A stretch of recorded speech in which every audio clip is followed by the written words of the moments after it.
And we are live. Good evening, everyone. Welcome to tonight's Board of Health meeting for April 8th.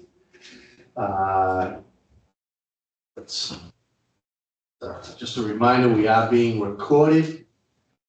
We'll do roll call. Joyce Gilmore here. Jack McClellan here. Colleen Straponi here. Alan Greenberg here. We're all here. Moving along, good and welfare for the public. Is there anyone in our immediate audience or the audience at home? Nobody online. All right, so nothing good and welfare for the public.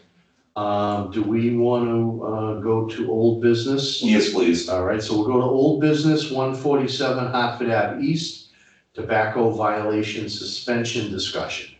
All right, Mr. Chairman, we do have Kareem from Savon, who's at 147 Hartford Avenue East. They were found in violation of selling tobacco to a person under the age of 21 years old. For this, he has paid his fine, and now it's the board's determination to find out for suspension of his permit for how long. All right, who would like to start the discussion?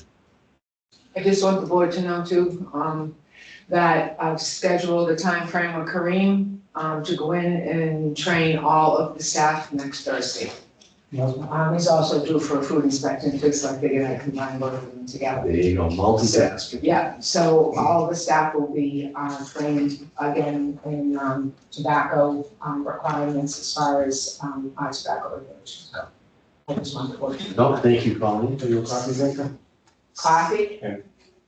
I mean, morning. I just would say maybe get and try the coffee. You have a wonderful setup over there. Oh, yeah, I know. I haven't tried it. I expected it. Yeah, it is. So, in terms of his violation, could we do, like, the rest of this week and then the following week when you do there, and so that it combines those two times, and then once you get there, he's free at last? Whatever, that's the board's pleasure. I mean, the time frame can run anytime that the board decides. It doesn't have to be immediate. I mean, the board could pick a day in any day of the month that they wanted, or time frame that they wanted. Doesn't have to be immediately. But just keep in mind that the product needs to be removed from the shelves. So we need to give someone an opportunity to take the Correct. time to do that. And that could involve, a good period of time, right? Because it all has to be. Removed. It's acceptable for it to be on the premises in a locked room. Okay. If they can do that. Okay. If not, if there's not an area where it can be locked, then it would have to be removed from the store. Okay, so, And then we would have to go and make sure that that is done. all right, when and if that happens, like I said, Joyce, we just have to keep in mind that we need to give the gentleman time to fulfill that requirement. Right, but what I'm trying to do is work with him.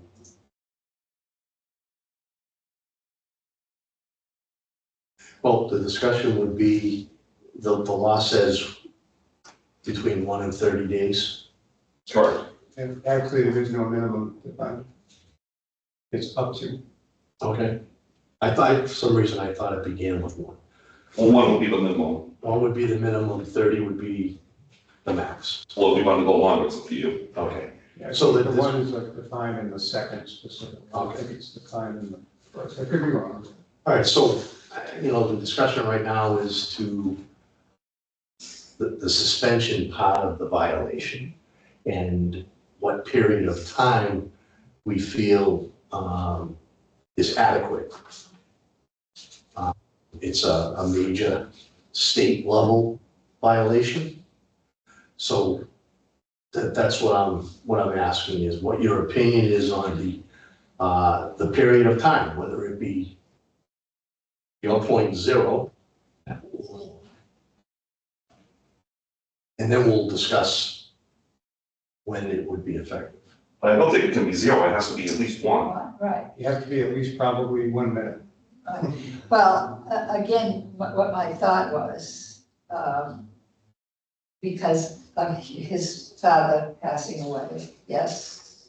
Father-in-law. Father-in-law passing away, that, so you weren't there to be the determiner of not selling it. And, you know, it's just, to me, I'd like to just make it not as difficult.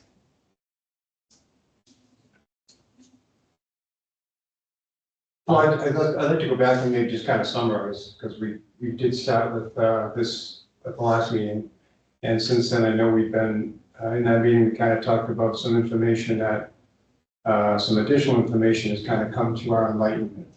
I don't know if you folks have probably aware of the email that our administrator provided us on what we thought might have been in place from a suspension perspective and what actually was the case. Because I know that one of the things that came up at the last meeting was making sure we were consistent with what had been done in the past. So what's been confirmed is that this is actually the first time I will be applying this particular violation of suspension thereof. So as it stands now, there is no precedent. Right. Nothing that we've done prior on this specific violation. So this will be the first time. Just to clarify.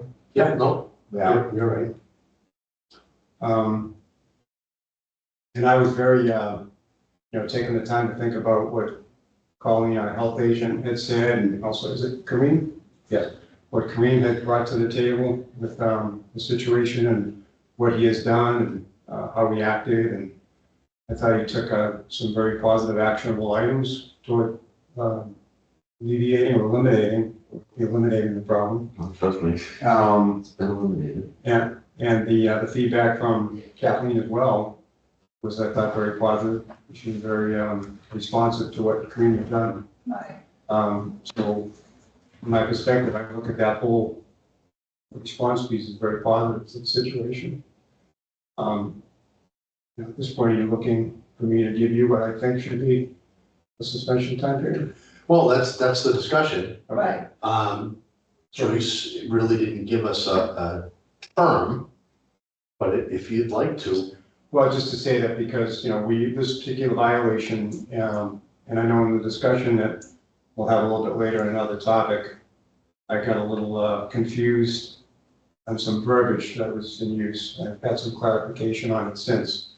This particular violation, it's specific to the state code. And as we stated at the last meeting, we as a local board of health cannot be any less restrictive.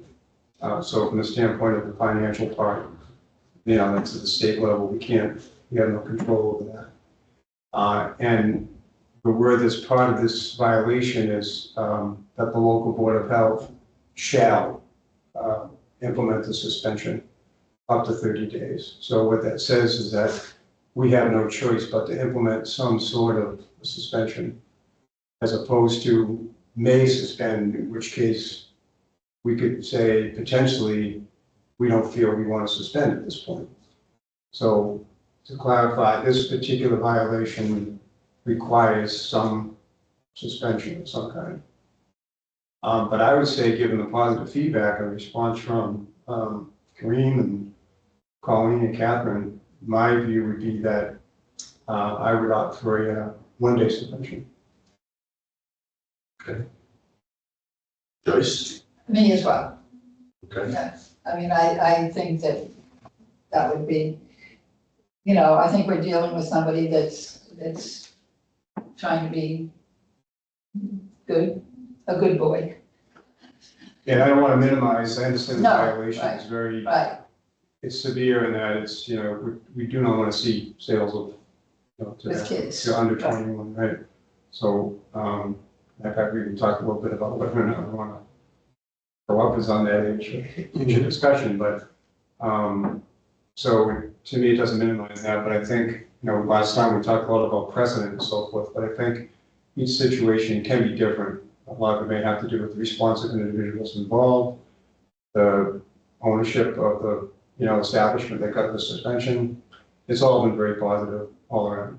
So, I don't think that, if I could say 6 hours, but I think at minimum it's 1 day. I think reasonably, we have to at least do 1 day, I think would have to be, I would suspect the minimum. Okay, So I just think in this case, a 1 day violation from my perspective and all that I've heard and, that from everyone, that would be I agree. Colleen? I agree, Okay, especially since he's gone through, I mean, we've had a few conversations, after the fact. And, he's really implemented the policies and procedures and following it up with, additional tobacco training for his staff. So I believe that he's very conscientious, and, realizes that it's a privilege to have a tobacco permit. And, after the training, I think his employees will also realize that it's a privilege.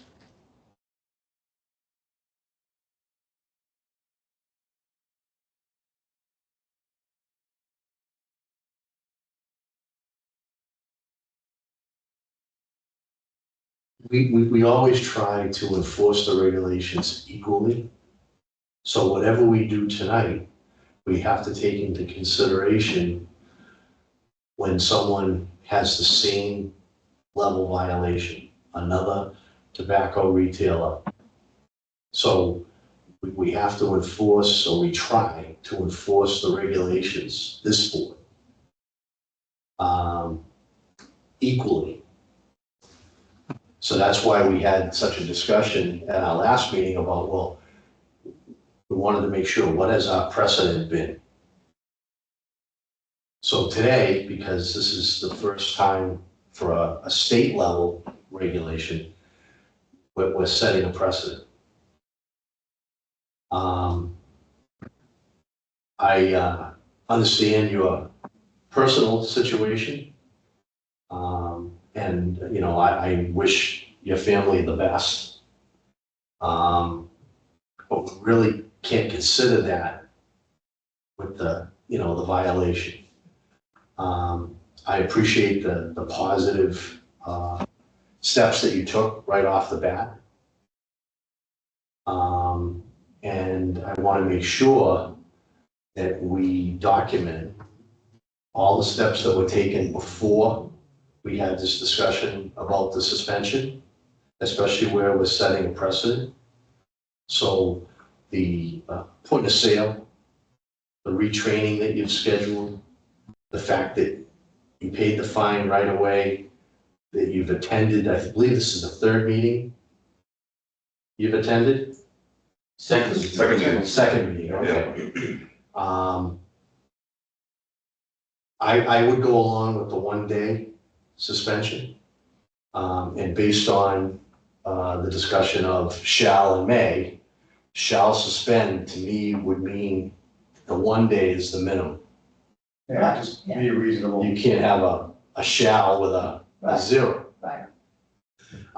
But I think it's very important that we document all the positive steps that this retailer has taken, along with, his attendance. And Colleen's going to document all the retraining that's going to take place, so that when a decision like this comes before us, we can weigh what we've done in the past to what is before us at that particular time, to make sure that we, again, stick with our philosophy of trying to enforce the regulations equally among our retailers. Mr. Chairman? Yes. If I may, also too, to realize, and I'm not sure if the board is aware of this, but this is the first violation, but it stays on the books for 36 months. So it will not fall off until it's 36 months. So if there is another violation within that time frame, it would be a second offense, there would be, that whatever that penalty is, the board at that time, as far as the suspension, would probably look at that period of time. If there's a third within the 36 months, so just so that you're aware too in the board, that this stays on the books for 36 months. Yeah, similar to our local regulations. There's that time period before the clock starts again with violation 1. So I would ask for a motion. Would you like to set a date for this one day?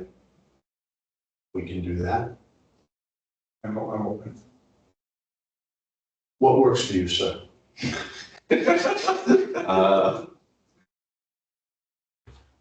Friday, that way I can act on it tomorrow. So this Everyone Friday, has to consider that before, so. so this Friday, sir? Friday. So Friday would be April 10th. All right, and you're going in on, I'm going in next Thursday, but I'll go over there on Friday. okay. Yep. Okay, so Yeah, part of the motion would be to suspend for April 10th of 2026, the one-day suspension. So again, a motion and a second, please. And just one thing, just to validate, because Colleen brought it up, it's not a problem. I mean, there is an area that you can Lock put the everything. products on that. Oh, yeah, mine was, yeah. Just wanted to verify. Yeah. And also too, we have to have a sign on the door. Yeah, it's Yeah, you're notifying not- the public that sale of tobacco is, I don't know how to say specific Right. verbiage. It's prohibited for, you know, What's up? for a Yeah. 24-hour period. Okay. Yeah. I'll get this. Yeah, there has to be a sign on the door. I make a motion that we make the, time be Monday and for Friday. I'll second the motion. All in favor? John, Yes, I. Alan, aye. Thank you. I appreciate your, what you've done and how you handle the situation. It's not so much for me that a problem happens, it's a lot of how people respond to the problem. And that, for me, brings a lot into it. Yeah. Appreciate it. I was telling her earlier that just today we had someone come in and she was well in her 60s, and the person who committed the violation carded her. I'm like, listen, it's not great, and it's, doesn't feel right in the moment maybe, but that's what we gotta do, like, it's a privilege. And Kathleen said last time she was in our store, like the Fenway rule, maybe you've heard of it, like you don't go to Fenway Park not expecting to take your license to get a beer. That's good. So that's just a philosophy you can't have. I offered them to, some of my business cards, so if people do get excited and whatnot, Oh, she got excited. yeah, can pass out and encourage them to contact the Board of Health. Yeah. We can Right. explain. Yeah. This is the You know, rule, Yeah, this is our regulation. Yeah. We can educate, right? that person as well, that it's not just unique to the store, this is Right. a requirement. Correct. What time do you open on Friday? 5. 5? In the morning. 5 to 10. Well, I can't say I'll be there at 5, but I'll be there tomorrow to make sure it's all done by the time we wrap up. Friday will be ready to go with the sign. I'll probably be there. I'll be there probably by the time you get there. Okay, I will be, it'll be early in the morning, but it won't be 5 o'clock. I can even send you my camera screenshot. How's that? No, I have to, Every yeah. No, that's not necessary. I'm sure I'll, that I was swinging with love, right? Yeah. Well, I think also, during the retraining of your employees, this is gonna kind of reinforce how important it is, how important their job is. Yeah. And, and if they follow the same routine, they won't forget. Yeah. So, I mean, we all have a responsibility in this. And, their job, if you're selling tobacco, alcohol, it's important. Yep. It's just not, they're just not there for the sake of being there. They're there, they have a purpose. Yeah. And a responsibility. Yeah. Like I said last time, everything happens for a reason, and we just hired a new person a couple weeks ago, and he's been integrated post all of this. So, I was thinking about it for the last couple of weeks and on the ride here, like, it's good that he kind of got to experience this new energy, if you will, around it. Because that's a habit that he's building in from day one, rather than running into problems and trying to course correct after he's been there for 3 months. So, Great feedback. I think the training too, after coming after the suspension. I think your employers will also appreciate. Oh, yeah. Oh, yeah. I mean, we've had a lot of conversations about it since the first couple were not, they probably weren't fans of, but we're here now and I appreciate everything and I appreciate the support that you're willing to offer in case somebody does get, I mean, I'm used to that. I was telling Colleen, I like ran 3 Apple stores before this gas station, so I'm used to getting yelled at for everything. So in the moment, we handle it, but it's just, you know, they didn't love that at first. Oh, yeah. Like, why, it doesn't feel fair, but. Well, the problem in my mind is, and this is from the nurse that's talking, is that, really, you don't want children smoking. Yeah. You don't want them chewing tobacco, you don't want them doing those things, and you'd like to see that nobody was doing it, I mean. Yeah. And I know, I'm sort of a Pollyanna, if you know what that is, somebody that's like, always thinks everybody thinks it's gonna be beautiful and Oh, wonderful, I see. and, you know, but sometimes I have to whack myself around Yeah. and say, come on, you know, that's not how things are. But, I mean, tobacco and smoking is very bad. I mean, it is a cancer causer, it does all kinds of things, and, you know, it's, you don't wanna see kids at least start. Yeah, I mean, I was just 15 telling or her, something. like, we had 2 situations funny enough today. One was the lady who got really super jammed up and irate. Then there was a young lady who wanted to buy alcohol. Same clerk. She asked her for her ID. Again, she's reacted really well to this. And then the girl's like, oh, I'll go to my car. I'll be right back. Left the beer on the counter, went to the car, got in the car and drove off. So that's kind of what I told her, like if you got through the first conversation, that's what made it possible for you to handle the next conversation and not skip any steps. So they understand, they get it, they get it. They're very focused on it, I'm very focused on it, but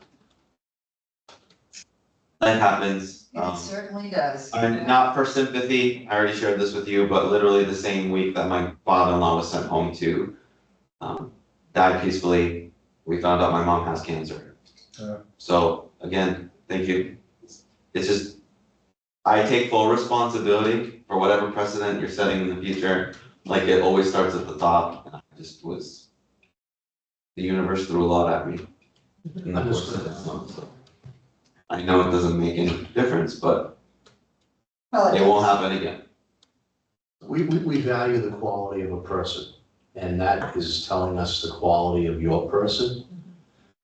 We just have to have a little bit of separation with things, and that's why I just wanted to make that clear.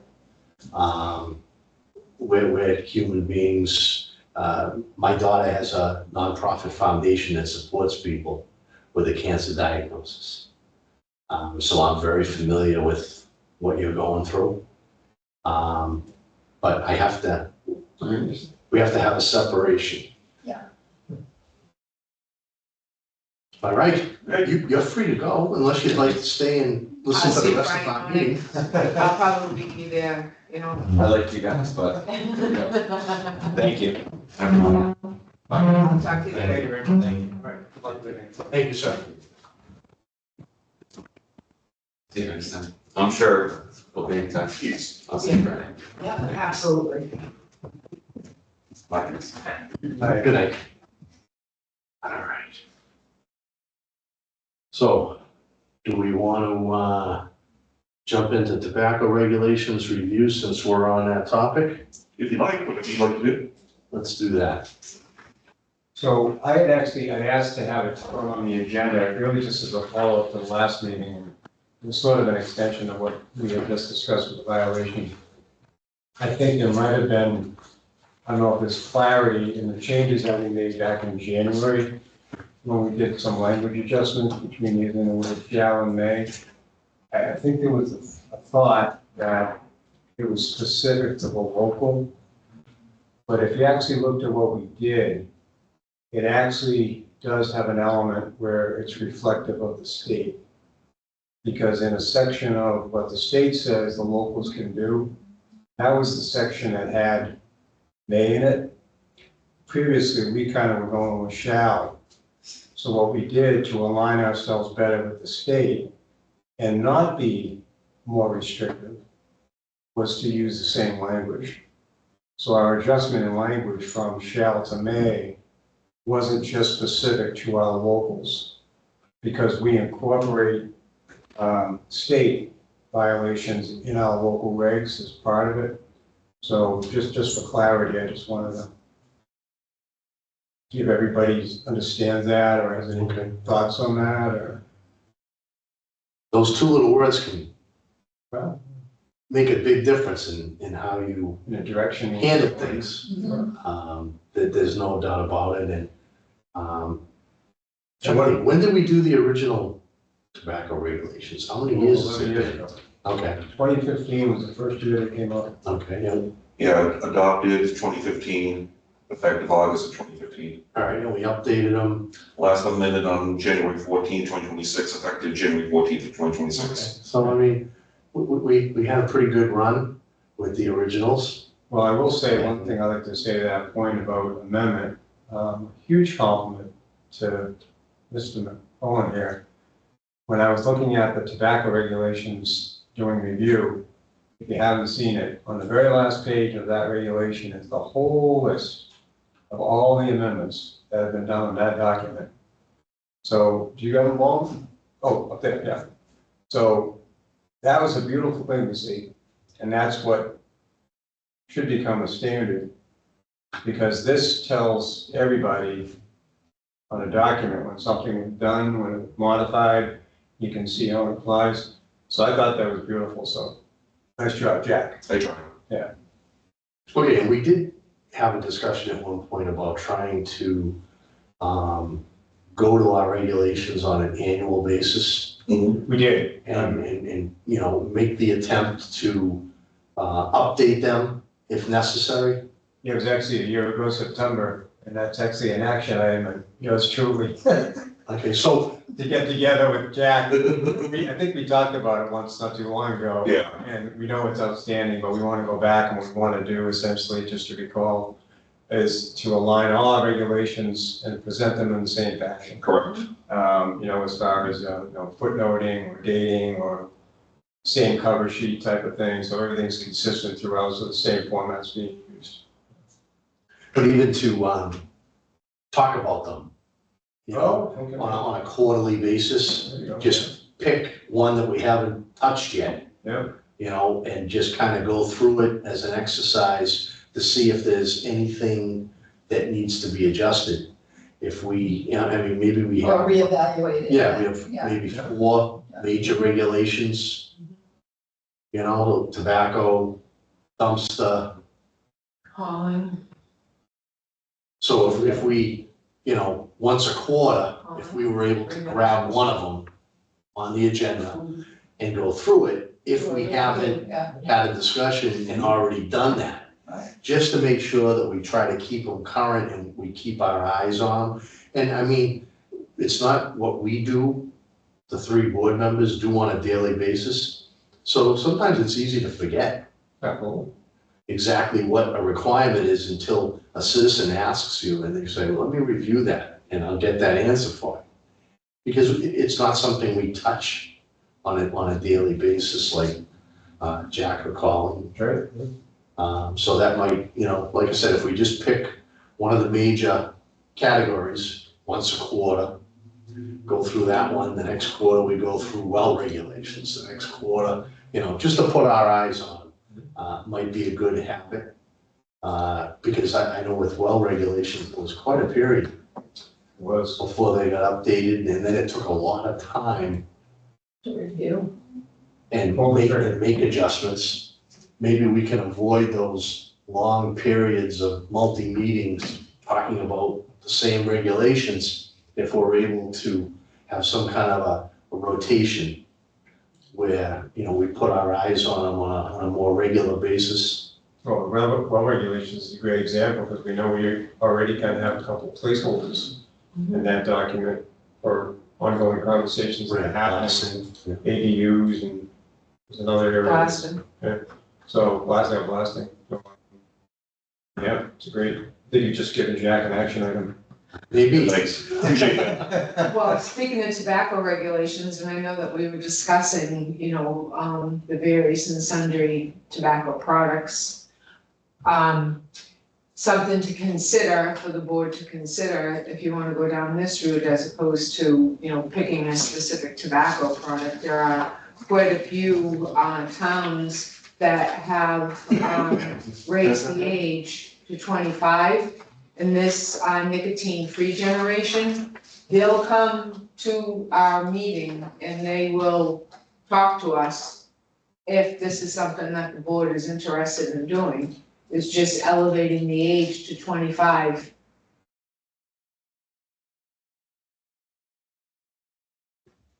We can put it on for discussion for the next meeting if you guys want to read this. Just a couple of thought processes here is that if the board does elevate it to age 25, the mindset is that it's unlikely that a 25-year-old would, be hanging out with, an 18-year-old as opposed to a 21-year-old probably would be. A 25-year-old is out of college, a little bit more sensible, also easier for the clerks because now, the minors will not even think about entering the store to try and buy cigarettes if the age is elevated to 25, just some food for thought. But this group will come and speak. They'll come to our meeting, we can reach out to them. They could do it on Zoom if it's something the board wants to listen to.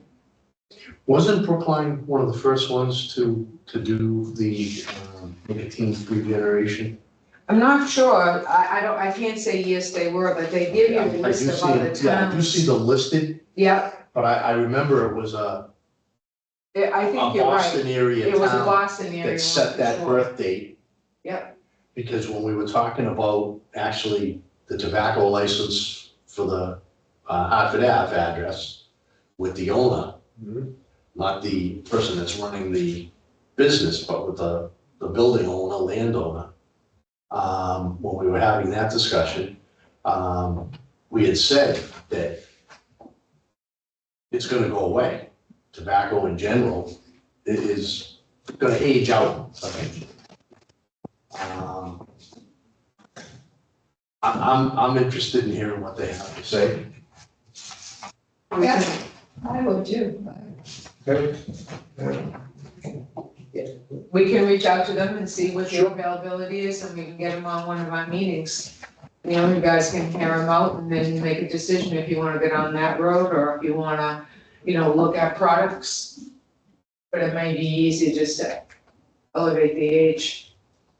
Oh, well, as I had said, as a health professional in my life, to me, that was something that I always was, I talked to kids about it, and my son didn't smoke, but his friends did, and I said, let's not do that, you don't realize what's happening to your body, and, and I'm sure they would sneak them after, but in the event, none of them were smoking then, so it was like. Yeah, unfortunately, it's one of those habits that if you, Sad. yeah, We start young, it stays with you. Mm. Back, when we were younger. I mean, the You kids were really smoking didn't at have to 13. Right, oh yeah, well, I don't mind, you didn't have to smoke, all you had to do was breathe, yeah, because everyone was smoking. yeah. I've had friends that have tried to quit many times in their life, and, they're not successful, and you stop for a while and go back on it. Yeah. I wish they'd never started, but, Well, I was fortunate because my dad didn't smoke and my mother didn't smoke. And, they would never think that I would smoke either, so it was like, Now, to quote a famous line, which I won't say, I don't know if I did, I'll never say that I never inhaled. Yeah. So I tried it when I was younger, especially get around your peers and somebody breaks out something, Mm-hmm. so, but for me, it just, fortunately, I didn't like it.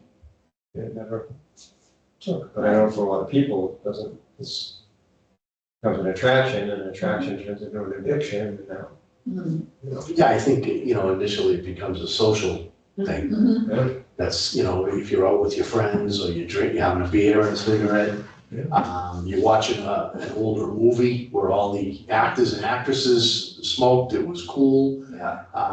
It was very easy to emulate those people and fall into that category. And I will say that, funny you just brought that up, and I think I brought it up in another meeting. It seems to be, there's a trend out there now in some of the newer films, they seem to be now glamorizing smoking again. Mm-hmm.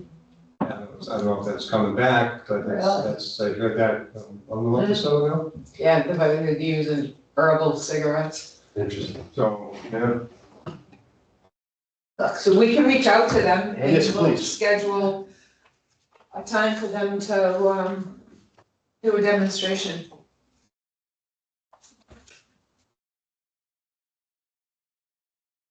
Very interesting.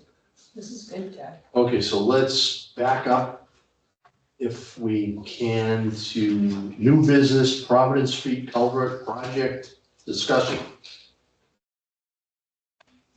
If you, Mr. Vice Chairman. well, yeah, I'd asked to have us back on the agenda tonight, only because the meeting before, was brought up briefly, as a items about the, 48-hour category. We just mentioned to the public, we put it on the agenda. So I just said, I would just follow through and put it on the agenda. Now, I will say that, since then, I don't know if you're all aware of the email that Jack has sent us. Mm-hmm. So, with the concern was too, in the discussion part, was how that project may or may not possibly affect services that we provide to the public, specifically trash recycle pickup, right? Which would fall under our domain, and wondered whether or not we would want to reach out to the, select board and have that discussion. I think that's kind of been handled already for us with what Jack has informed us of, that next week, on the 15th, the select board is going to be hosting a public meeting on this topic. So there'll be an opportunity to either attend that meeting remotely, in person. There'll actually be even an opportunity to submit questions ahead of time, so that they can have a list of questions prepared. And Jack had included the email that we could send questions to. So I'm just wondering if at minimum, maybe from a Board of Health perspective, if we want to submit a question to the board from the BOH perspective, how this project may or may not have any impact on trash pickup service. I don't know if there's any other elements that we, as a board, would have oversight as a resident of the story, but that would be a minimum, I thought, and then maybe that could be a question posed out there, and they could be prepared to answer that at the time. For the public. All right. It's my understanding that 7th Street is going to stay one way. That is the current proposal. I will say though, it was on that email, Jack provided the link. There's actually a link you can go to that talks about the project. And there is an FAQ section in there already with a bunch of questions that they anticipate people asking, with answers in there. Currently, right now, that's the proposal, to keep cemetery one way. However, the select board has the ability to, if they wanted to, if they heard some information that would differ from what they already have in hand, could change that.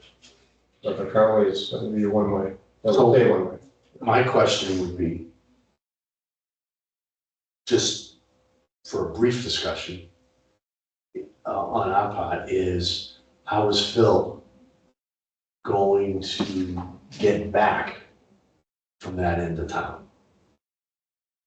So you can use Cemetery Street to go around and get, because it's a one-way, and get down Providence Road. Well, you could, yeah, you go down to Cemetery and get down to the lower part of Providence, yeah. Now, what is his reverse trip options? They'll have to, I think, take, we got a map from the last. Milk Street. Yeah, They'll have to take that long route around, come back out, end up on Blackstone, come all the way back up Blackstone. Okay. So, obviously that, I don't know what day he's down that way, but that's gonna affect his pickup on that particular day. And I'm gonna guess that, that end of Providence Road and what he can only get to from going on Cemetery Street and getting to that lower end is probably, correct me, Jack, if you know, that's probably only a 1-day interruption for him. What do you mean, a one-day interruption? In other words, he doesn't go down that end of Providence Street and grab Massasoit, King Philip, Quistit. Just give me 1 second. Colonial, I'm thinking he grabs all that at once. yeah, thinking that would make sense. I'm thinking. Yeah, That doesn't mean I'm right. all right. You have the list of the street pickups, right, Jack? Well, while you're looking at that, Jack, I will say that the online newspaper, Mendon Common, has been very good on updating the public, if you're a subscriber, on this issue. So, that's a good place to get some accurate information for anyone that isn't a subscriber already. I know even though some of it ends up in my spam, I've managed to seek it out and kind of keep updated on what the discussions have been, just using that as a source. All right, so south of the culvert here, if you look at the culverts on the south, Mm-hmm. Monday is Providence Street pickup collection. On Tuesday, it's Ashton's Drive in Lundville. And on Mondays, it's King Philip, Quistit, Deer, West Haven, Colonial Drive, Pine Needle, and Pudding Stone. So that's everything going down here. Everything below. Where the, Okay, so it's 2 days that he's down there. yeah, Okay. So 2 days, he would, And on Friday, he does Cemetery Street. okay, but that's on the other side. Well, he's gonna be going down Cemetery Street, so he may have to adjust his schedule entirely. So should we have a discussion either with Phil? Well, definitely, at least with Mike Sussman. And just make sure that they know what's happening in case the route needs to be reconfigured so that he's not going a long way to get back. I mean, as a courtesy. Mhm. we had talked about it, because also too, if there's gonna be any financial impact. I don't know, I don't know how, Meaning like extra elements on their part? right, the length of time, and then it may add on so much time, and then that delays them getting to the wheel for disposal, so, Well, Jack and I had we do talked have about the that. ability to dump it on the ground at E.L. Harvey's site. But wouldn't add time. oh, true, that's true. Yeah, we have that clause. So that wouldn't affect sitting time up at Wheelabrator. Good, However, diesel is over $5 a gallon. So, and time is precious. So I think we should have a discussion Mhm. and maybe give them the opportunity to reconfigure that end if they wanted to. Just give them the option. I mean, how long is this project supposed to go? 3 or 4 months, Yeah. It's quoted in the FAQs as 4 to 5. 45. Okay, And I think it was earmarked, the idea that would start at the beginning of like June timeframe. However, that hasn't yet to be determined. So at minimum, if that were the case, you're looking into the fall. Mhm. So when Yeah, school's and back in that's action, assuming everything goes smooth, that's you know. correct. And there's no issues and everything goes. right, as they- weather, the whole 10 yards. All right, so we need to let our trash hauler know what the possibility is. Yep. Because if they are gonna do some reconfiguring, we may have to retrain some of our residents as to what their new day is, if their day is gonna change. Or Phil may want to start even on a day that he doesn't have to make the new route and see how it goes for him. I don't think there's an issue with the truck going into a different town. No. And E.L. Harvey has most of these towns already. But we should definitely let them know what's going on. Because we kind of answered our own question, it is gonna affect trash pickup, which is probably the biggest routine thing that the Board of Health would have related to a road closure. Maybe after that conversation too, and if there are any changes or anything, you can get them on this, with, on that website there to advise the residents.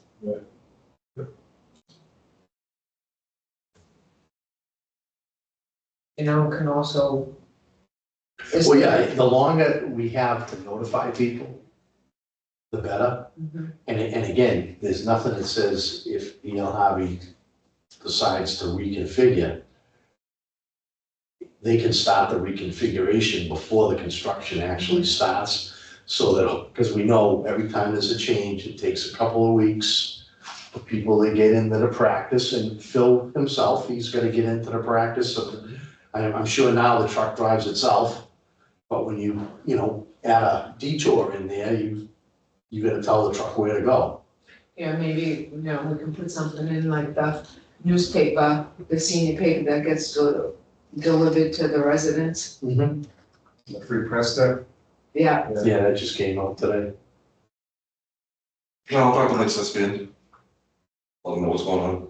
Yeah, again, I mean, Yeah. Phil's an important part of the program. And he may have some ideas, because he does the work. So I wouldn't be afraid to include him.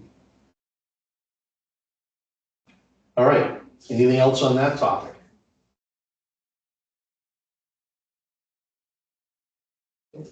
We'll move to dumpster sizes and purpose, use, and vendor discussion.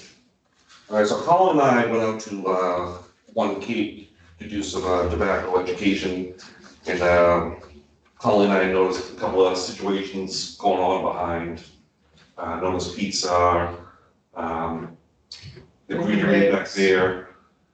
So we let the fire chief know what was going on about some pallets and stuff like that, and he mentioned the dumpsters back there, if they were permitted. And again, he mentioned the code, 527 CMR 1, Massachusetts Comprehensive Fire Safety Code, where it's been long adopted that the head of the fire department has the issuing authority for permits of dumpsters greater than 6 cubic yards. So any dumpster, regardless, is gonna need to be permitted by the fire department. So my question is to the board, should I put this information now on the current haulers application, along with the law of chapter 111, section 31A, and chapter 111, section 31B? If the board would want that on there as well. Okay, are we talking about, and I'm probably just gonna complicate things, are we talking about temporary dumpsters or permanent dumpsters or any dumpster? Any dumpster. maybe. Okay, so like I have a customer on the corner here, they have an 8-yard from Berkowitz. Needs to be permitted. Okay. By the fire department. Is there a fee for that? Well, this is the thing, like, we only did the fee if it wasn't a trash hauler already licensed and amended. Okay, I guess what I'm asking, does the fire department charge a fee? We don't know, I can't find what they use, I was gonna ask the chief for what they use, but I don't think they are currently permanent dumpsters. So we this is got, new. yeah. Jack put together the list. When did this come into effect? Well, it was, Well, it's been in effect for a long time, Okay, it's just, well, you can put it better words than I can. when we went out to Cape Road to do our backhoe, there was also a complaint about a dumpster.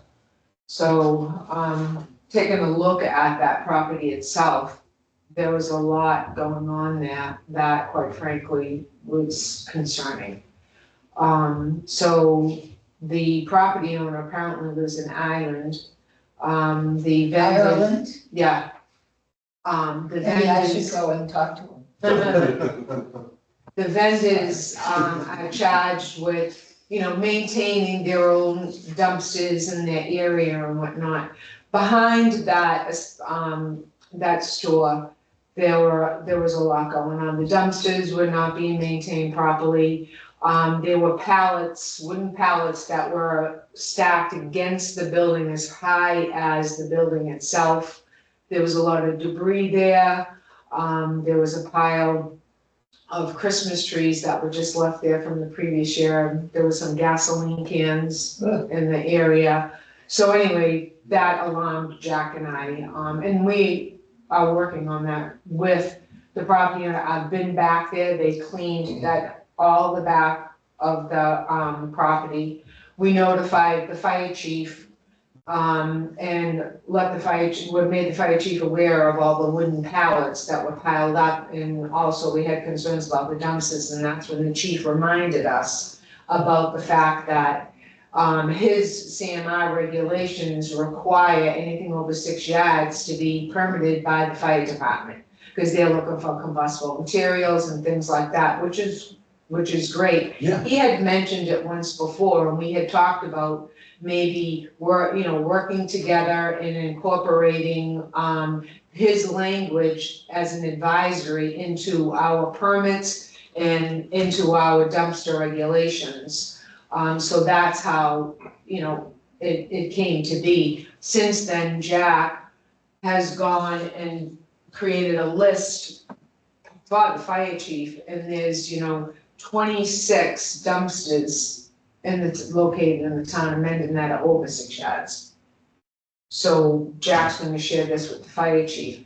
My concerns from a health perspective, as far as the dumpster regulations go, in our current dumpster regulations, and I don't see it in here, but I would like the board to consider revising the dumpster regulations to include a setback from the property line, because there's some dumpsters that are very close to the food establishments, and I'm very concerned from a health perspective, just with the, the garbage, the attraction of rodents, insects, things like that, especially in one of the plazas here, the dumpsters are located, you come out the back door and the dumpster's right there. So I'd like to see a setback of 15 feet from the property line, which would cause them to be relocated some of them to be relocated into a different area.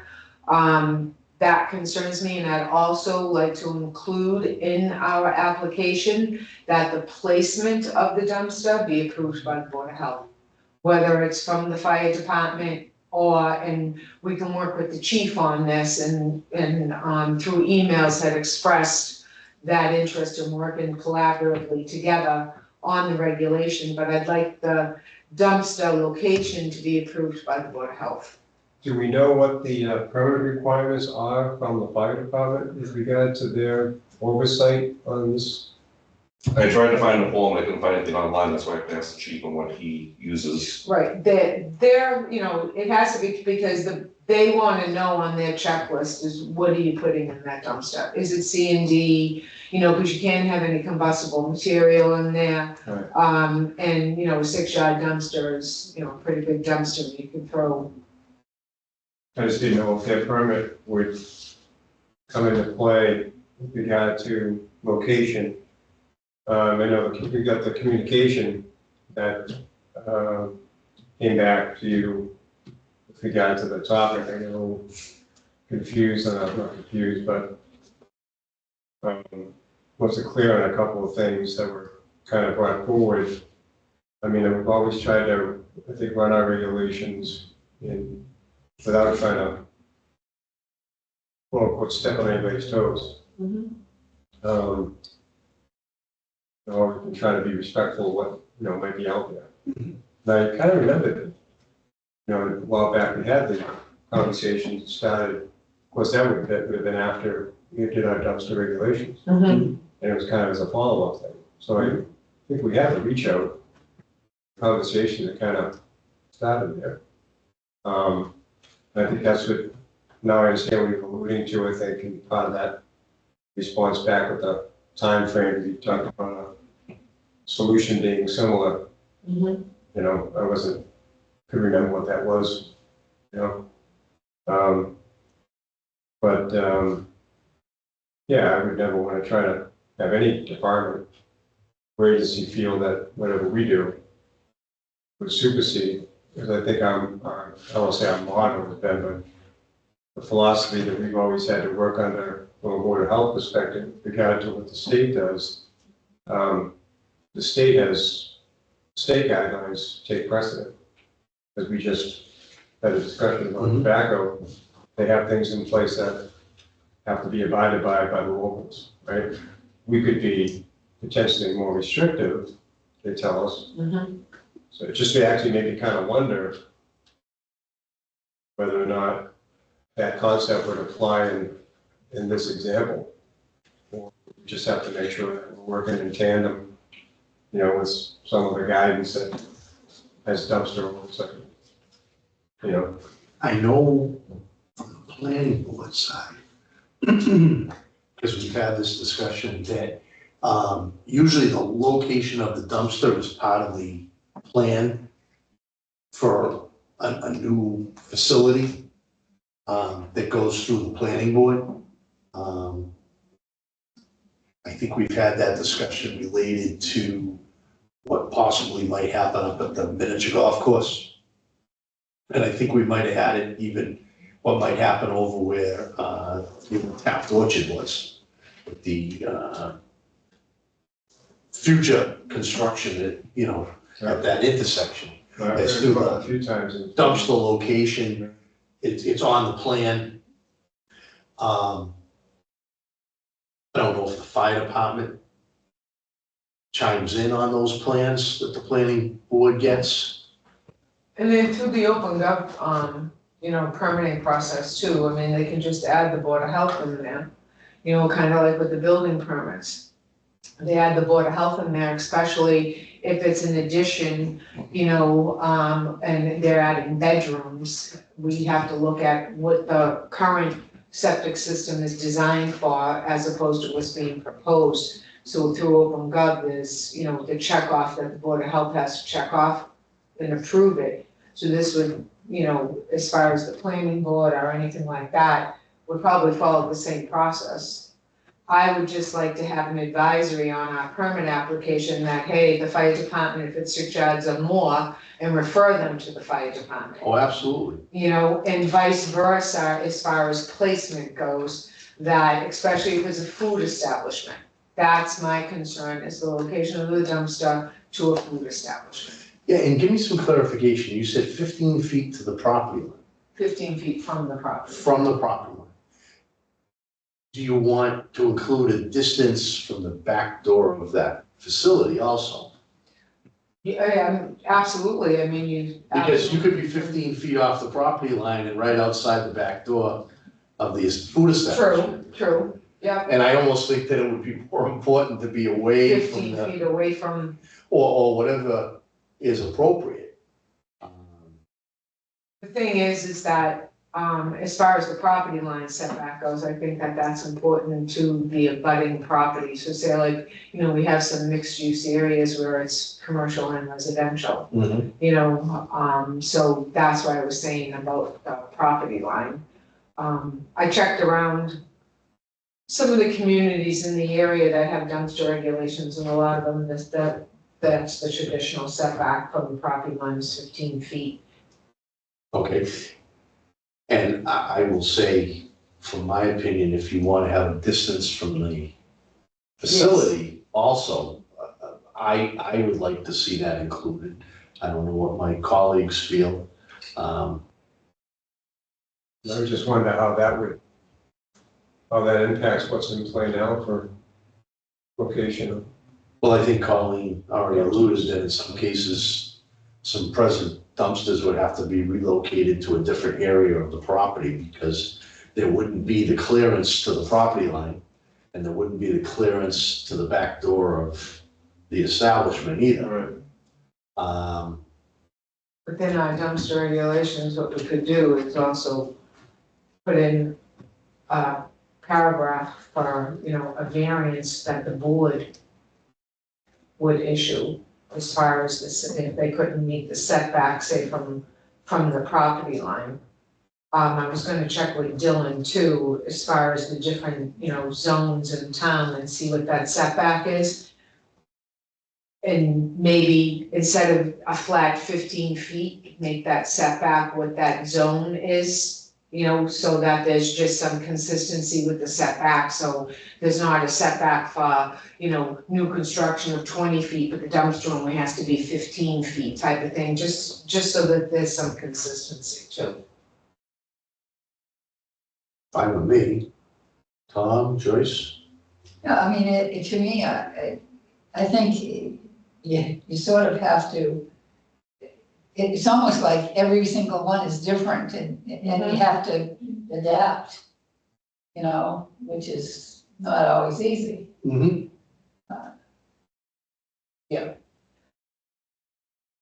I just want to get a good understanding of what the impact of this potential change is going to be to what's out there, that's all. If we could somehow get a determination, just exactly how many establishments are going to have a modified setup. Mm-hmm.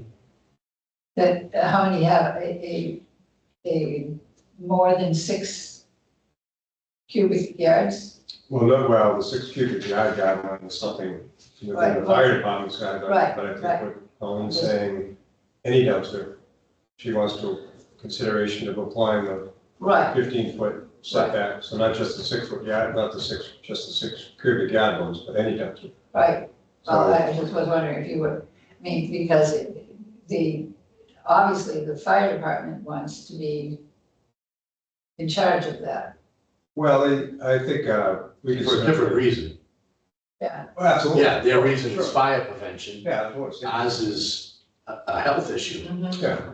So, I think we could certainly work in tandem. I mean, Right, we yeah. kind of started that right, yeah, process and already has a relationship with Jason, and I think we could certainly work it so that we just try to make sure the wording is consistent Mhm. and effective from all angles, right? Well, what we can do is, Jack prepared this handy dandy list. I can go visit each one of these and measure them right now and see. yeah, those are the ones that are 6 and above.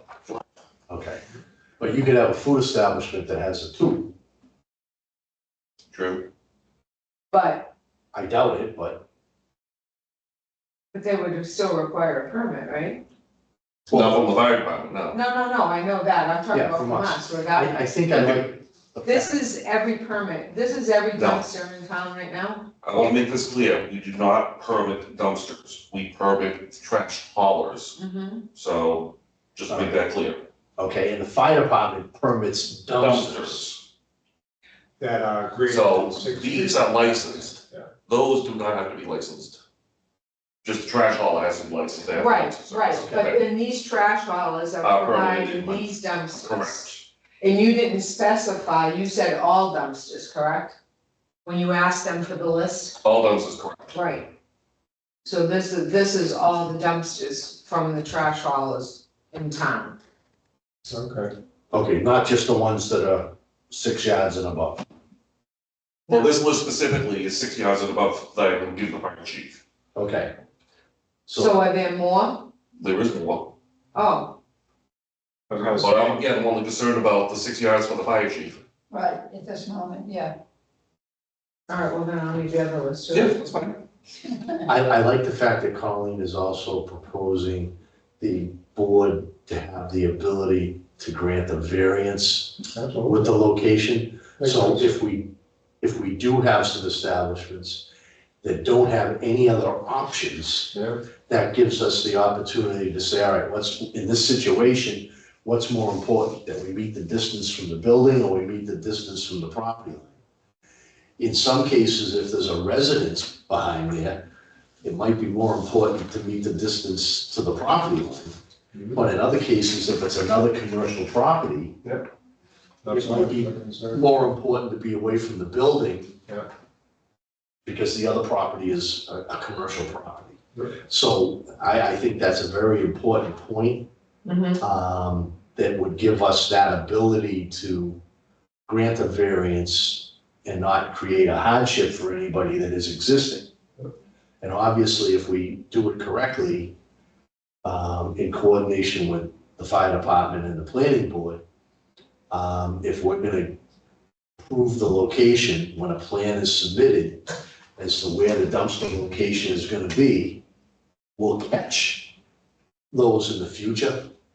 Or, you know, and depending upon the size of the property, that might be the only place it can go, in which case we could grant the variance.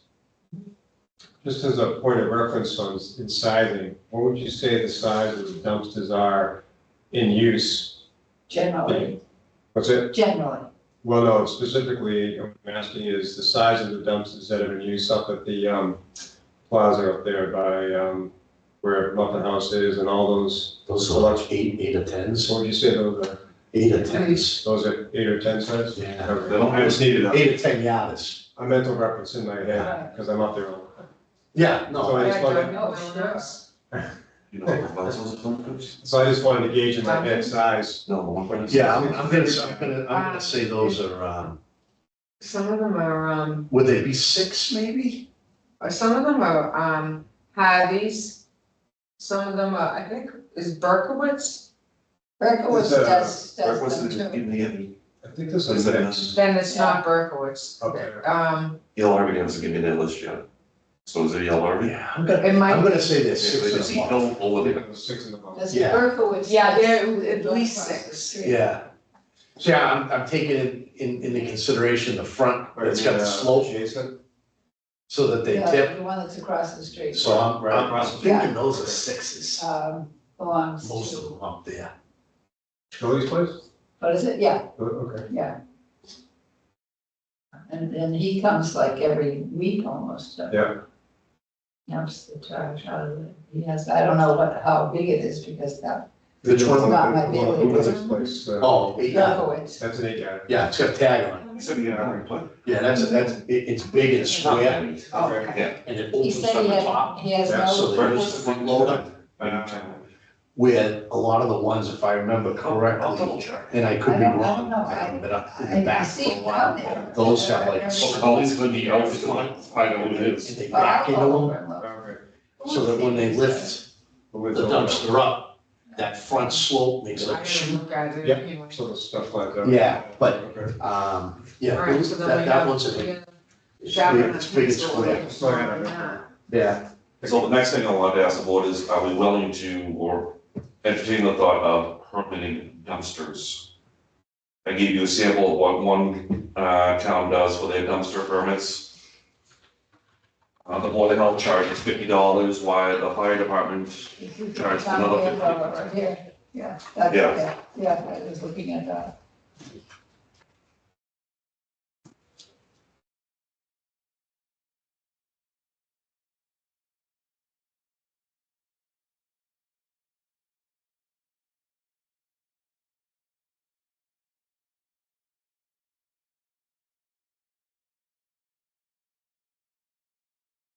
And for this particular town, they're municipal, all municipal trash, so they don't have like a trash hauler list.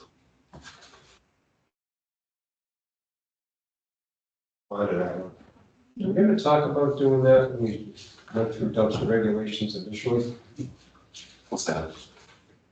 permitting aspects.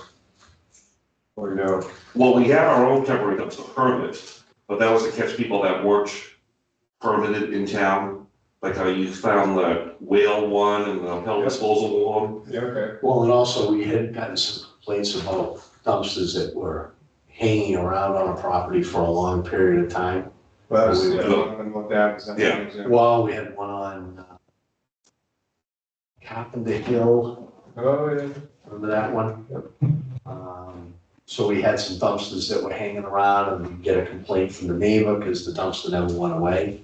But to your point, that was about getting hold of the people that own the dumpster Correct. to make them permitted in the town of Minden. Correct, so a lot of people would want dumpsters, because if they're on Viewpoint, they set up like the pellet dumpster, for example. what we want to use called dumpster, like, well, we have to fill out this temporary permit. They give us $25, I believe our permit is, but then I contact the dumpster hauler and say, you need to fill out an application to be a hauler in Mendon. Say that part again, about the $25? We have a temporary dumpster permit. If they're not permitted in the town of Mendon, it's $25. Oh, if the company's not permitted. Correct. Okay, So that notifies me to go to the company and say, hey, you need to fill this out Right. to be permitted in town. but did we ever, in the course of our dumpster regulations, talk about directly permitting? Like, The actual dumpster. Yeah. I don't think Actually, so. I don't want something. No. I didn't think we had. Because at the time, I think we were trying to target the regulations toward the companies versus the homeowner. Correct. And it wasn't until recently, we just kind of decided to make a little bit of an adjustment to incorporate a little responsibility. Right. And refresh my memory, what element of that did we modify? We just did it. Well, I'll call it the resident. Not really share the responsibility, was it share the responsibility? Yeah, We changed, they're both responsible. I think we changed language. Yeah. We just changed some language to Yeah. include the resident responsible person or something. Yeah, it's Yeah, not, responsibility of violations, right here, Yeah. Jack's Oh, there you go. handy amendments. so it's not all on the hauler. That's right, that's The the piece, person actually using the dumpster yes, has to follow the rules too. that's correct, that's right.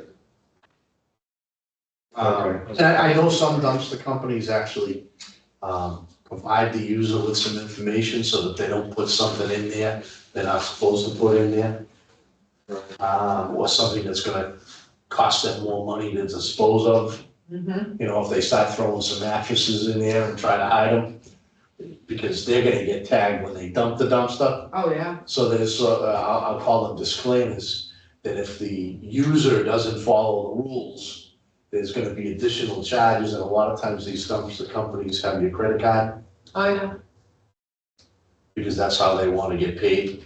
So they sort of have some security if, they go to empty the dumpster and there's something in there that the transfer station charges more for, because it has to be disposed of separately.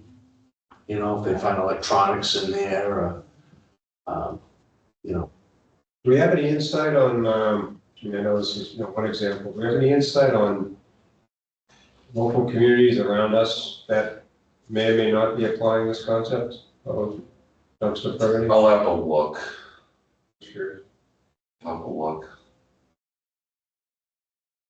Cause I think a lot of the towns are like us where they have trash hauler lists. Right, yeah, I don't know if I wanna start permitting individual dumpsters. Because there are some dumpsters in town that you never hear about. They're clean, they're neat, the haulers doing what they're supposed to do, the users doing what they're supposed to do. It's the problem dumpsters. You know, the ones that we get complaints on, the ones that aren't getting emptied on a regular Not being basis. maintained. And, you know, we already have a fine schedule to cover that. it's not just a fine schedule, it's a great schedule. Sorry.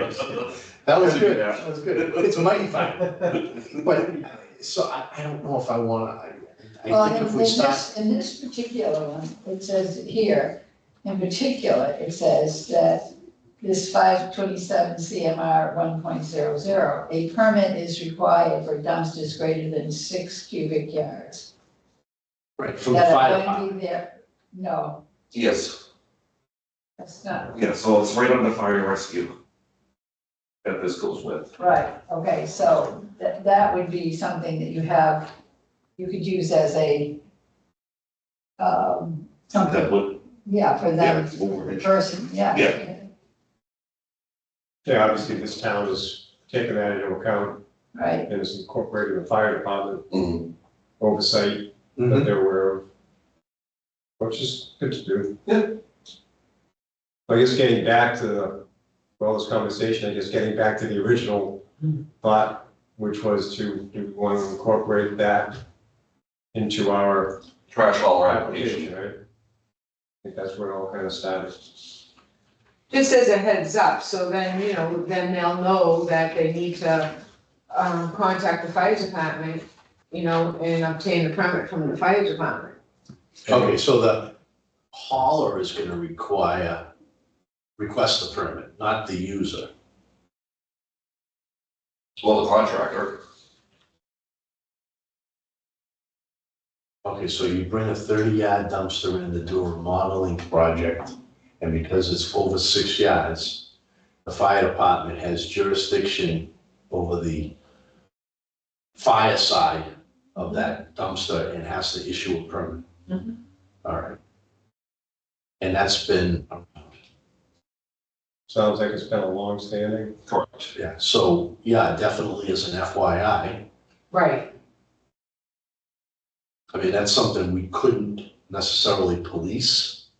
No, No, not no. for us, No, not the for us, fire- it's the just fire an advisory department is- working Yeah. The fire together. department would have to They would have to police follow that. up, Yeah, not us. police that. I think Right. the point is to make it informational, Yeah, Right. Correct. to the public, Exactly, so that they're aware, hey, this isn't just about the Board of Health, this is also about the fire department. yeah. right, this is, right, Yeah, because this is I also, didn't know that would be a requirement.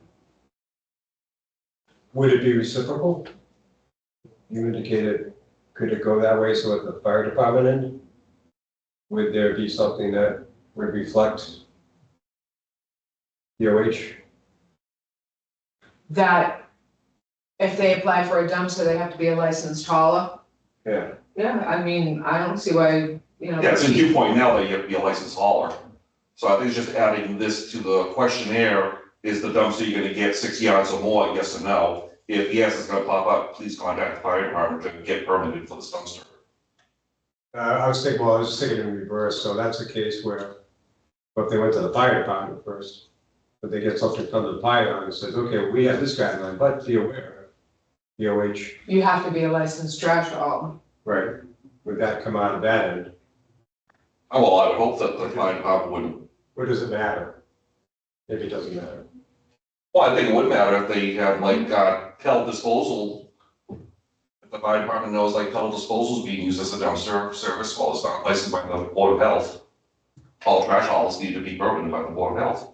I'm just thinking, my thought would be to try to be reciprocal here in Right, the context of what I think is a good idea for us to do. Yeah. Yeah.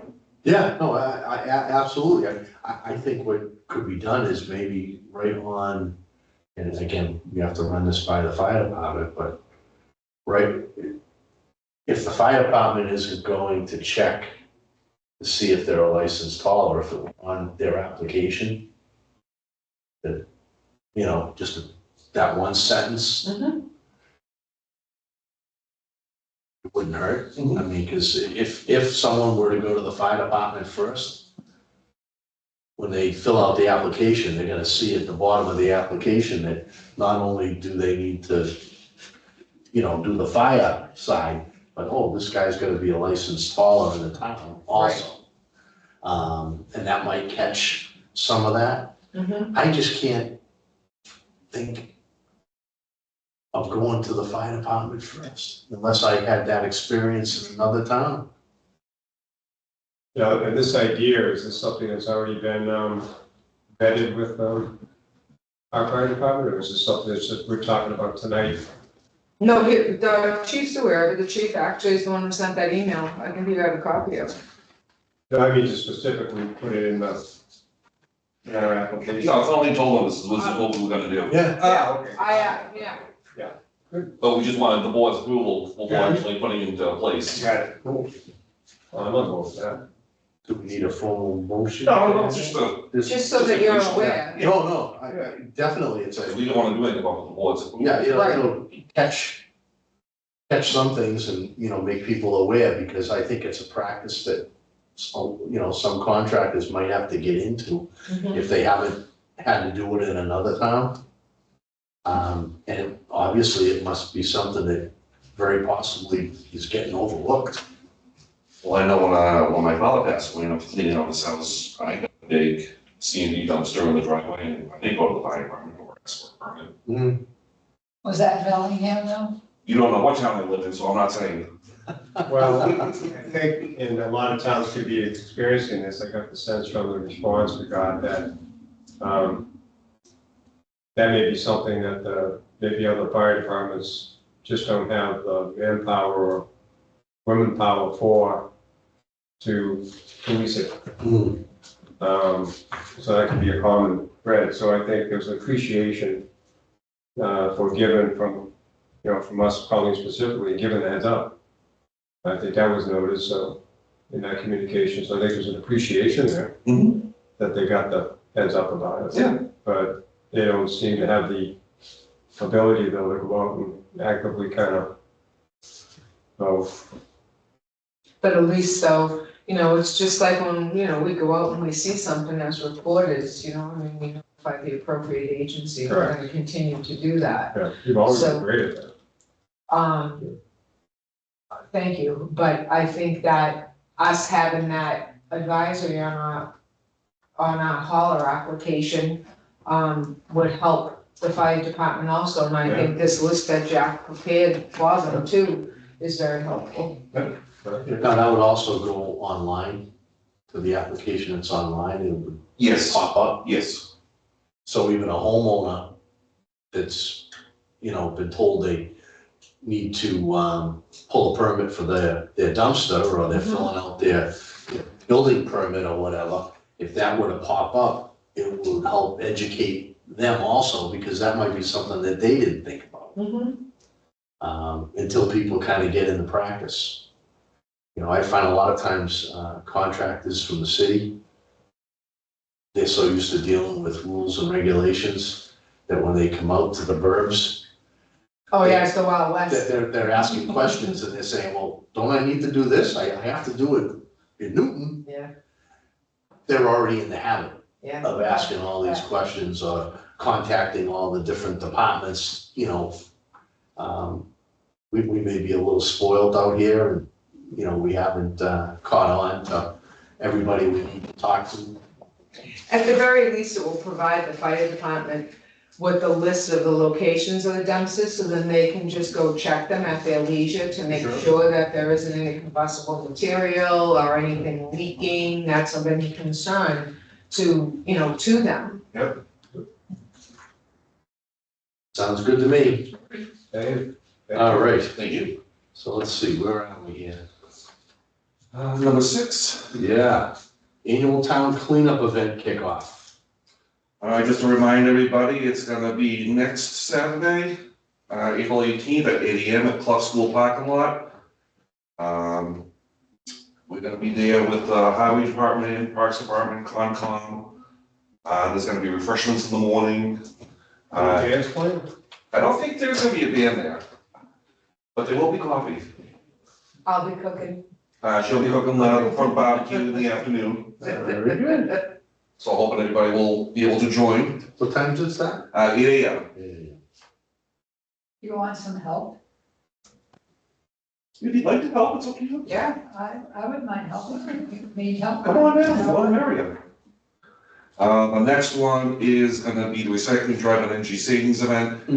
This is gonna be on Saturday, June 27th. This is the one where you bring your humidifier or dehumidifier, Green team. junk removal. They're still working on the details and stuff like that, but just to save the date. This is gonna be scheduled for Saturday, June 27th, and that's usually held between 10 AM and 2 PM. And again, that's gonna be at the Miscela Hill Middle School.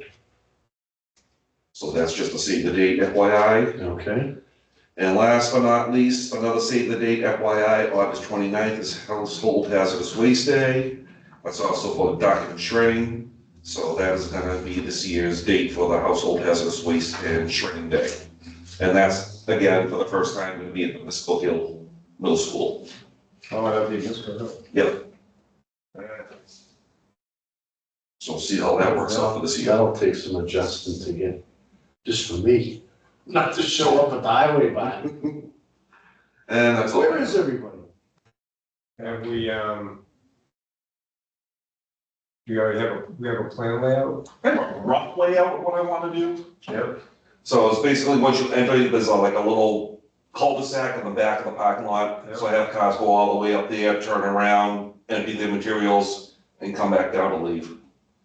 So there's And that's at the middle school. Yeah, there'll be two-way traffic That's at the middle school? at the middle school, Yeah. That's at the right, right inside the school. I'm looking at the school. All right, Now, you were working with who up there to just coordinate all this? Diane Mucci. And some conflicts.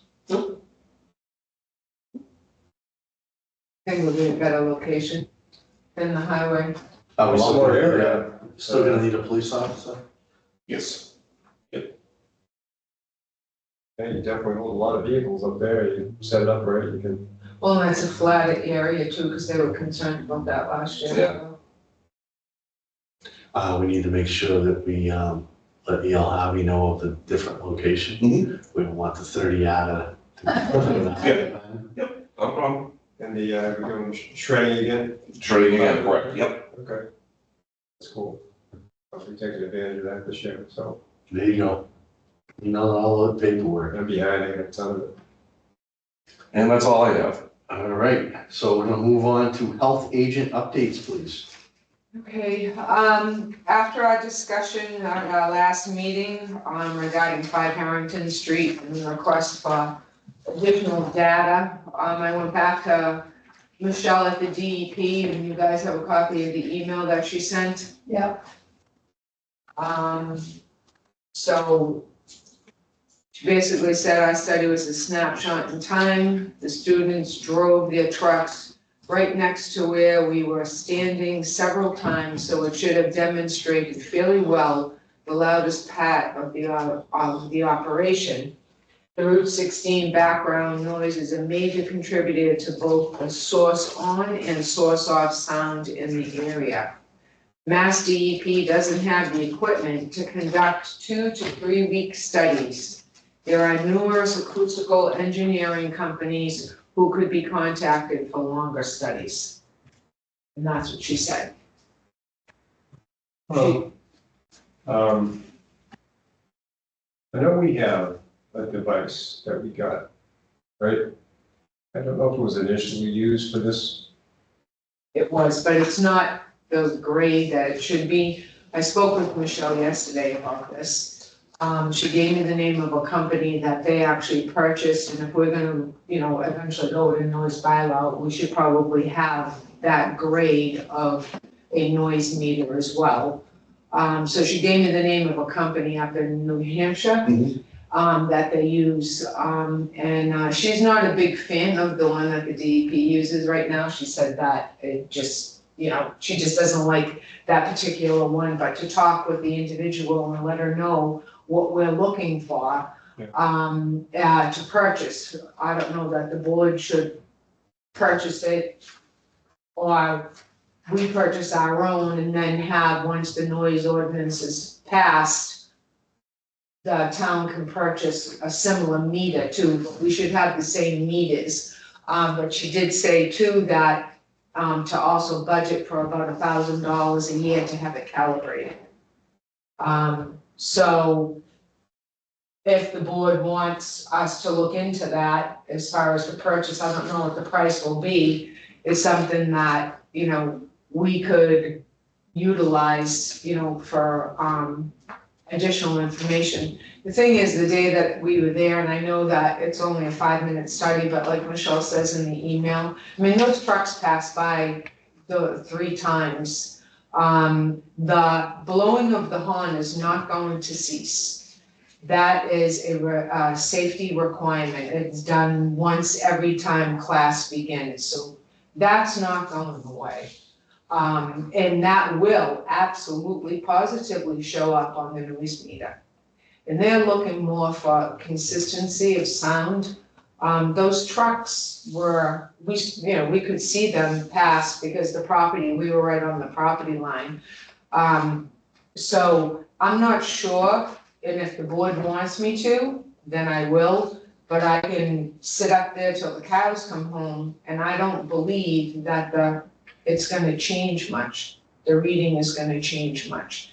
I'm more than willing to do that on that property, but I'd also like, the other properties that are still experiencing the noise, so, that we could, test those properties as well. I know Mr. Bellin to the right-hand side, his property was farther away from the school. So Michelle, it was her professional opinion that where we didn't register at the property we were at, we were not gonna register there at all. So I'm not sure what other property is, experiencing the same thing, and maybe I could ask that, that resident. But if the board wants me to do that, then I would wanna know the other properties as well to test. We know if positioning of a noise detecting device comes into play as to how effective it is on detecting noise. For example, something down here versus a device that's positioned up maybe 20 or 30 feet higher. As far as the sound rising, As far as like the sound coming through, would a device, irrespective of whether it's, say, sitting on the ground or up 30 feet, 20 feet higher in the air, would it make a difference on what that device may or may not detect? Because I know one of the things that was stated to us, because of there's a slope there, Right. but it's very open. Mhm. Even in the summertime when foliage is full, most of the foliage is up on the top part of the trees. So basically you have the stems of the trees that are a pass through. And, I just didn't know if the device sitting down on the low end of the slope would still pick up the noise that I know one of the residents had mentioned is up higher, Yeah. which is up on the second floor. The sound basically comes right through at that level of the house Right. versus down on the deck. I don't know, I mean, I'm not an expert Yeah, no. on sound, and I can ask Michelle, but also too, that day, the meter was on a tripod. Yep. That was probably a little bit shorter than me, Okay. a little shorter than me. 5 feet up, 6 feet up. Yeah, so it wasn't sitting on the ground. No, it was not sitting on the Yeah, I pictured in my head that it was sitting on the ground Mm-mm. myself. It was on a I tripod. figured it came in a hard case and you opened it up and, okay, so it's suspended. But I can ask Michelle about that concern, as far as does the sound rise, I know that person said from her bathroom, that she could hear it more Right. than, I don't Just know. curious. Yeah, I Yeah. don't know, I just, I can surely ask her. Yeah. I absolutely will give her a call, tomorrow as I'm working with her on something else. So there's this for 5 Harrington Street. I'll follow up with her and ask her that question, Tom. And then, just dealing with, Vanderbilt Farm opens next Friday. Oh, wow, already, huh? We've gotten food permits in, mobile food permit applications, like they're going out of style. Did some inspections today of the, local restaurants and the retail stores, there's some that are due now. Sat down and prepared a list, Jack gave me the list of all the establishments. We have a chat now of the inspection date and then when they're due again, so that we can keep track of it. Next week, Danielle from the partnership, she'll be joining me. We're gonna be going to the schools. Other than that, that's all I have right now. Very good. No, just a quick follow-up, I missed something about the noise bylaw. So, Yeah, they're gonna put it off.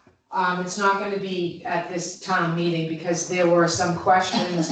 Actually, I sent the draft to Michelle and she came back with, some, concerns regarding the draft that we shared with Jeremy, in the bylaw, committee. And I believe that they got forwarded to town council as well. There are a few things in there, regarding Pure Tone, which is, is not permitted, so there shouldn't be any type of, regulation of a pure tone in the proposed bylaw, so that needs to be, edited. And, I believe, who's the chairman? Tom Rowley. Yeah, sent an email advising that they were gonna, and Jeremy did too, they're gonna hold off on that bylaw for right now, until we firm it up and clean it up. But it's really disconcerting to me that, they stop at 4:00 at night, every day. And it just seems, I don't know, to me, of course, again, I have to realize where I live, and it's constant at my house, like bing, bing, bing, bing, bing. But you sort of get used to it almost. And I don't know, once the 4:00 is done, it seems that it would be nice if at 4:00 at my house that it stopped and, blah, blah, blah, I'd be happy, but, I don't know, it's a little. Well, I think that we're fortunate that the school, was willing to work with us the way that they did, and they made the adjustments. I think the backup, noise, alarm was huge. Yeah. That was a big disturbance in that neighborhood. So I think that, it was great that they worked with us to remove them. And also the, stopping the HAD stop at 4:00. Yep. In the afternoon also, we're fortunate that they worked with us on that. They're also very aware of, they want to be a good neighbor. The business owner and the property owner have expressed that, several times to the board too at the meetings. Right. So, I think that we were fortunate that they worked with us as well as they did and were as conscious as they were of their impact on the neighborhood. And that I think kudos to the board for being so successful in working with the school to have the noise alarm, backup alarm removed, and the HAD stop at 4:00. They're working on more in-house. They have the what do you call those? Simulator? Thank you. They have for classrooms, but they're still gonna be out, and that's not gonna stop because they do actually have to get into the trucks because that's part of their testing as well. Is the simulator actually in play? And Yeah, I saw them when I was in there, when I was in the classroom. So I'll, aware of, the impact on that neighbor and, would like to help her as much as we can within reason as far as, what the neighbor is experiencing.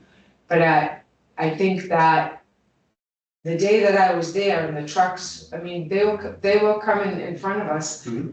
I wasn't experiencing what the neighbor was experiencing, and it may be that noise is, something that she has experienced for so long that she's just afraid that she's gonna experience it again. But whatever we can do to assist her, and I will ask Michelle as far as the sound goes. do we know what elements that the simulator has helped to assist with noise that is no longer being applied outside, that the simulator is doing for us inside? I don't think that noise-wise, I think what the simulator is that they can actually drive using the simulator more so than out in the parking lot. So they can, Practice. their practice time gets reduced. Yeah. From being in the live truck in the lot, and they can do some of that internally. Right, but they still have the live time. That's a requirement. That's not gonna change. No, I would understand that. But theoretically, what should be happening is there should be less time being spent in the trucks than there was before. I would say if, yeah, they're using, or they still have a requirement as far as X amount of hours in the truck training. So, you know, that they have to meet that curriculum for, you know, in order to be eligible to take the test. And the simulator maybe is more for practice. I don't know. Would we be able to get an answer on that? I'd just be I can curious ask. to know definitively what the simulator is doing for them at the school and how that, you know, impacted the time, if at all, and what was spent in the actual trucks outside. Yep. I mean, that's a measurement tool to me, right? So if indeed the simulator is taking away time in the actual trucks in the parking lot, you could say, well, there's, you know, 1 or 2 less hours in a day that the driver is spending driving the truck that residents are no longer hearing because they're in the simulator. Again, a measurement. I can ask them if there's, you know, a balance between the simulator use and the actual classroom, you know, exterior classroom time. I think we already determined Saturday is, they need the Saturday still. Yeah, but I believe that they were working towards doing more classroom time on a Saturday than outside time. I think they stopped maybe at 2 was what Alec had said to me before. And they have, then they do the simulator. I can certainly ask them. Just to verify, just so we can pinpoint, you know, just exactly what, say from a Saturday perspective has been modified. Again, going to the measurement of what had been happening from a noise perspective and what now has been adjusted.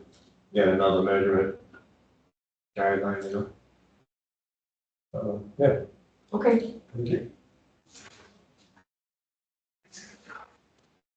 Topics not anticipated within 48 hours. I have one.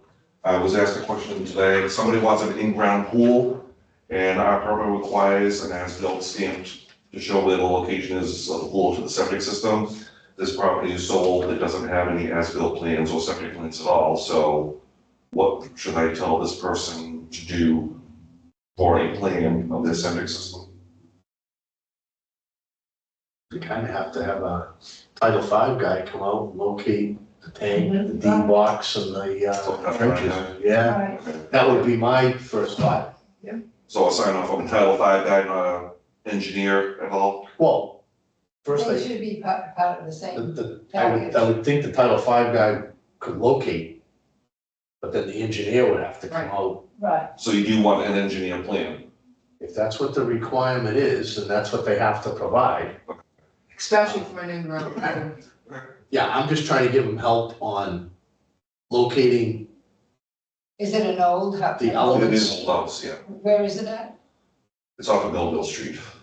Okay, They should also identify the well on that plan too, and the yeah, distance. yeah, Alright, so I just wanna know what the. Yeah, I mean, an engineer could Right. very well right, locate those things, but there must have been a Title V done on the property. It's been in the family for a long time.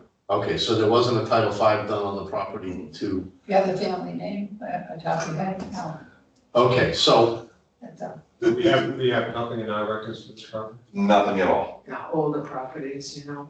But the Yeah. person who's been servicing the system can do a diagram real quick, because they know exactly where it is. And then they can give it to the engineer. They're gonna have to have a plot plan done anyway. John's gonna require that for an in-ground pool as far as the setbacks go. So they might as well just do the whole shooting match all at once. Yeah, I mean, that goes, unfortunately, this raises the other requirements that we have with regard to pumping records and for that whole bit, so I think, you know, if you want to do one thing on your property, it raises a Yeah, flag for another thing, so I think we'd want to have to follow up on that angle as well, too. almost definitely. Yeah, And have them Alright. include the well too, Okay. location of the well, and the distance from the well to the proposed in-ground pool. okay, let's just back up for 1 second. Let's just make sure that Jack has everything that we just talked about. Just so that we give the homeowner the complete list. Right, so we need a engineered plan, that's our requirement for Yes. the permit. A plot plan, because building is gonna require plot plan. Well, I mean, we can't say they need a plot, I mean, that's for the building department, so we just stick with the Board of Health department. John's gonna require it anyway. If I was the property owner, I would locate the septic system, locate the well in conjunction with the proposed in-ground pool, and then I would also include the setbacks from the property lines, one plan, both to Okay. Board of Health. Yeah, I just wanna make sure that when they call the engineer, that they ask the engineer for everything they need at once. Mm. I Who's the I owner? wouldn't What's the wanna, owner's name? You're asking, I told you, I don't know. Oh, I wouldn't wanna give them I'm like, Right, part of the advice and not all of it. right. I'm trying to. And- Well, Jack can tell him, you know, Yeah. you're probably gonna The need house is it, built in because you're gonna have to show the setbacks 1890. anyway, so he could probably say something So like it's that. down the Okay. road a piece. Yeah, I just wanna make sure it's I complete, don't know the name. because obviously it takes some time and it may delay the installation and. But still, they have to do it right, Oh, yeah, Okay, you but know? again, I wanna give them good, complete Right. advice. okay, no All problem. right, thank That's you. all I have. I attended that ADU class. As I thought, it was definitely geared more towards, State, yeah. Mhm. However, a big part of the discussion was utilities. So in our case, where we have no town water and no town sewer, it complicates the matter of putting in an ADU. Mhm. Unlike Milford or Franklin, Upton, where they have some town water and town sewer, there's a lot more room for ADUs there. I was surprised to find that there is actually financing for these ADUs.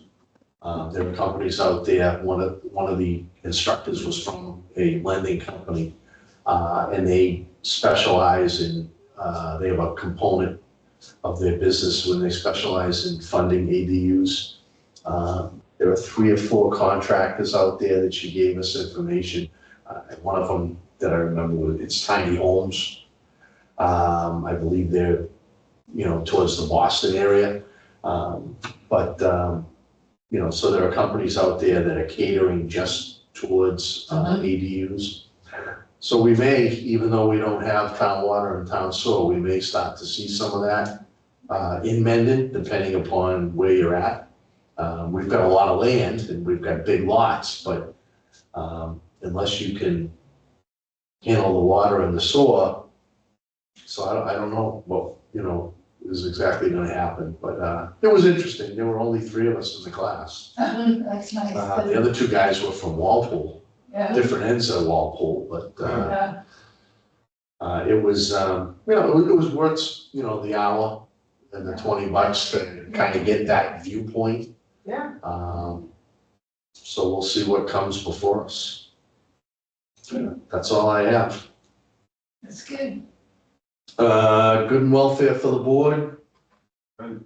wish a happy birthday to Ellen Weaver. Yes. Thank happy you so birthday. much. Oh, can we sing?